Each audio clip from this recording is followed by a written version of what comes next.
problem is not access to education anymore. Primary education basically is 90%, I don't know what Ghana's, 90 odd percent primary enrollment rates and so on, right? The problem is it's not clear these kids are learning anything, right? In Tanzania, there was an NGO that did a survey that surveyed 7th grade students. So these kids have already been to 7 years of primary school. 20% of them couldn't read a single sentence in Kiswahili, in their own language. Right. 30% of them couldn't do a 2-digit subtraction problem. And 50% of them couldn't read a word of English. Right? And English is the medium of instruction for secondary school. So basically, these kids, having finished primary school, don't have any chance of going to secondary school. They say, well, what's going on here? These kids are in school all day. Well, there's somebody else who isn't, and that's the teacher.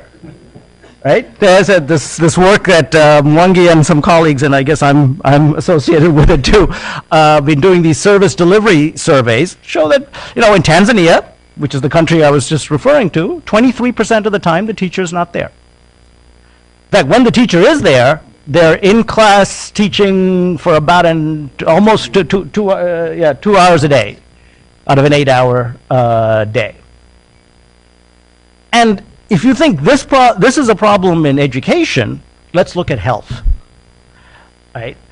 Which I think is much more serious. You still have absentee rates of doctors in primary clinics of the order of 25–30%. But it's worse than that because we have huge leakages in public funds.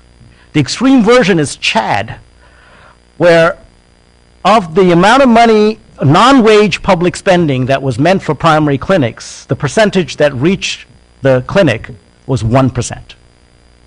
99% leaked out, right? And then the other thing is, again, one of these service delivery surveys that really shocked me was in Tanzania, again, and in Senegal. The public doctors in these primary clinics spend the total amount of time they spend per day seeing patients is 29 minutes. This is the thing. I keep asking, they're always talking about the shortage of doctors and the brain drain, and they're all sort of showing up here at GW Hospital and things like that. This is a shortage of patients. 29 minutes a day. So there's a deep governance problem here. And it's a political problem because these guys are very powerful. Medical unions, they can throw a president out of power if he tries to reform them. And that's why we're stuck with this situation where the doctors get away with huge rents, the politicians get reelected, and the poor people suffer.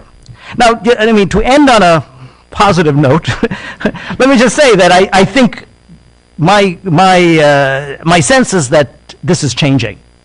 And it's changing for a couple of reasons. Actually, can you show that African success stories?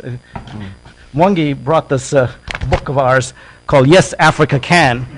You look at some of these 26 success stories in Africa, and they all have a common theme, which is, as the president was saying, the public, various parts of the public get together and put constraints on these government failures so that you can't do it. In Rwanda, they introduced a bonus scheme for doctors to get them to show up, where you get paid 50 cents for every child immunized, or $1 for every pregnant mother who's examined.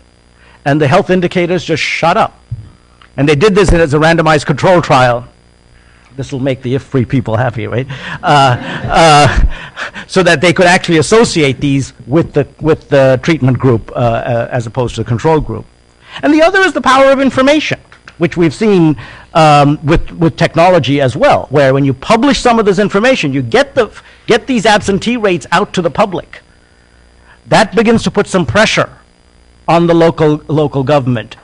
And then you begin to see some transformation. And the classic example was the Uganda Public Expenditure Tracking Survey, where they did a similar thing to the Chad example that I mentioned, where they looked at how much money meant for primary schools arrived at the school, and it was 13%. The Ugandan government actually did something interesting. They published that number in the newspaper, and they put it on the radio and the billboards. And then people started, when they found out that number, they started demanding to know how much was coming to their district. So the newspaper had to publish the amount of money coming to the district. When they found out how much money was coming to the district, they started asking the school principal, why is it, now I know how much money you're getting, why is it that my kid says there's no chalk in the classroom and no textbooks and no furniture and things like that? So the school then had to publish the budget of the school on the schoolroom door. To this day, you see the budget on there. And that number went from 13% to 90%. Right? The power of information in driving public policy. So let me just say that I'm optimistic, but I think there's some deep governance problems that we have to solve if we're going to get to structural transformation. Thank you. Thank you, Shankar, listening to your talk. Just full of cost. Wrap